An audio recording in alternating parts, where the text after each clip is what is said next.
नमस्कार माझ्या प्रिय मित्रमैत्रिणींनो, 2 दिवसात श्रावण महिन्याला सुरुवात होणार आहे आणि आषाढ महिन्यातला शेवटचा दिवस म्हणजे दीप अमावस्या।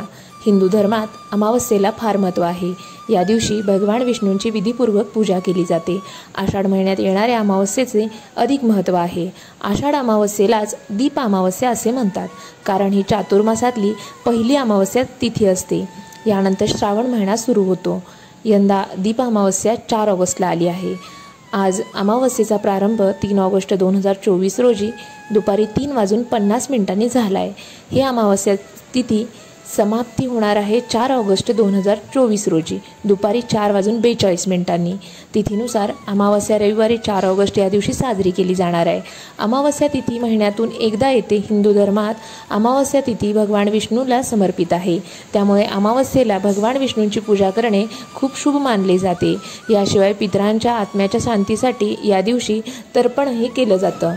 अमावस्या तिथीला पवित्र नद्यांमध्ये स्नान करण्याचं विशेष महत्त्व आहे। नदी स्नान केल्यानंतर पितरांना नैवेद्य दिला जातो।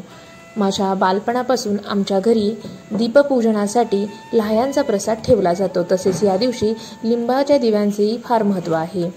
पूर्वीपासून माझ्या घरी ज्या पद्धतीने पूजा केली जाते त्याची काही चित्रफित मी तुमच्याबरोबर शेअर करत आहे। या ठिकाणी तुम्ही पाहू शकता, खूप छान पद्धतीने लाह्यांचा प्रसाद जो आहे तो या ठिकाणी तुम्हाला दिसेल।